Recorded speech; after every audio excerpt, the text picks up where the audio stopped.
kibicov. Ten meč vyglądał bardzo dobre i do ostatnej minuty sme grali minimálne o punkt. Myslím, i to spotkanie sme dobre rozegrali, pošli sme do toho meču aktívne s jasným plánem i vykožistili sme tú našu aktivitu bránkou do 1-0 s Pavlíkem, kde sme dobre rozegrali žut z autu.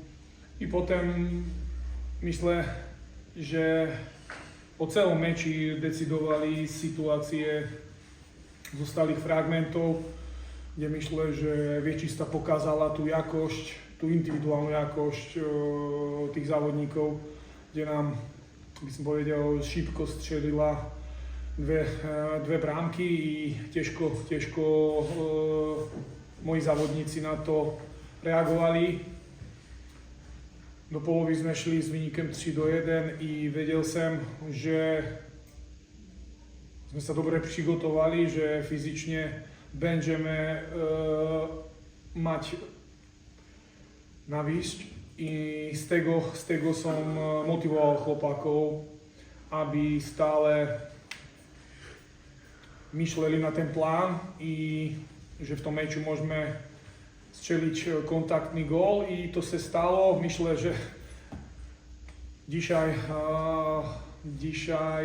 Radek Majewski mal bardzo veľkú motiváciu i strzelil gól, ale myslím, že tie dve ladné strzely mohli skončiť v brámce. Dzisiaj sme to šťastie nemali i na tom musíme stavať, i tá podstava toho charakteru i za tým výnikem, čo pokazala moja družina, nám będzie pomáhať v následných dňach.